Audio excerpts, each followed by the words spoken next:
Now I feel this aching distance between me and something real. I want to pull out all my wires, let my wounds finally heal.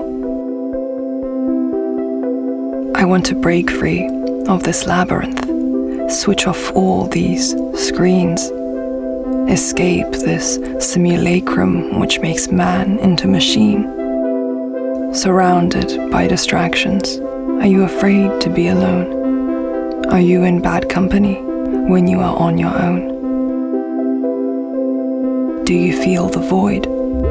Do you feel it in you, stirring? Do you feel the emptiness, the hollow in you, churning? Do you hear the creaking? Do you hear it from your bones, straining from the weight of how deeply you're alone?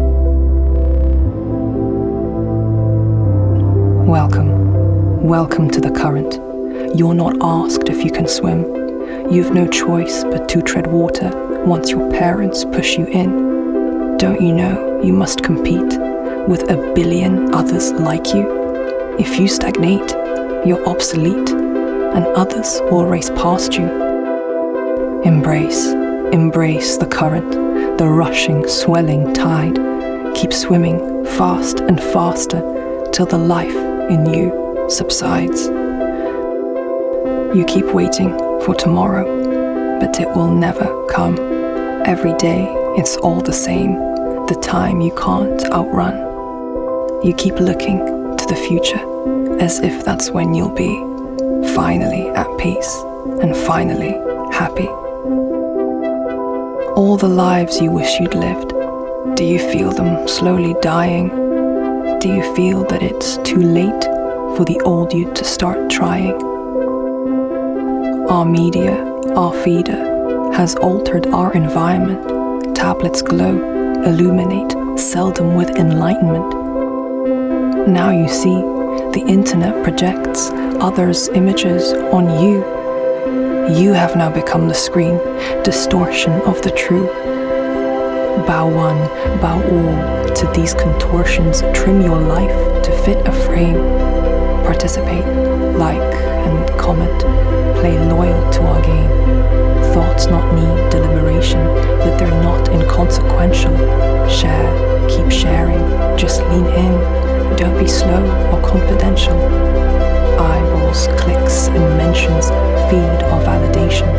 In our instant world, the prized currency is attention. Psychosomatic symptoms embalm us in illusions. We simulate ourselves and embrace our own delusions. All these symbols, all these signs, we just want to be a part of the narrative they're selling, so we can take to heart something bigger than ourselves, to help us carry on, to keep us all from drowning in our longing to belong. So we keep on dealing in the images of current, complicit in its prevalence and omnipotence concurrent. We are all sick animals, kept in cages of routine, not the works of selfhood, but derivative machines. Consuming is so easy. It's our favorite numbing hobby, the only thing we've time for in our depleted bodies. We aren't even interested in the objects that we buy. We're enamored with the stories they proclaim and sanctify. We have so little of ourselves that in a desperate bid, we patch our skins with labels to feel appeased, complete. We are all now measured by the extent of our involvement in the current's simulacrum in all of its installments. Underexpose yourself and you'll be deemed irrelevant, an untrustworthy stranger, desocialized and celibate. So we ourselves deliver to mass society, to the liturgical high drama, hiding our sobriety. What we choose to glorify must before our eyes then die, burnt up by the medium we choose to amplify. We plagiarize ourselves and copy one another, imploding any meaning, originality we smother. And still our starving minds devour these parasites, rendering us hollow with gluttonous appetite. Where is the distinction between what's real and what we've faked? Is this one giant simulation where no one is awake? We're living in our simulacrum, the truth it hasn't shunned. Simulacrum is the truth, which conceals there isn't one. This current will only take me wherever it will go. I'm not here to be called flotsam, dictated by the flow. I'll wander through the desert, through this arid vast. I'll walk and crawl and writhe until I face the past.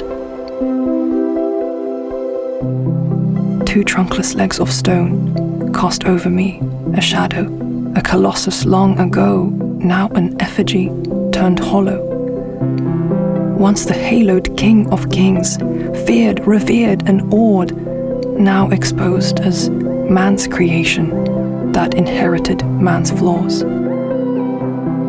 Into the vacuum left by our discarded conform creed came the current's consume mandate as the absolute decree.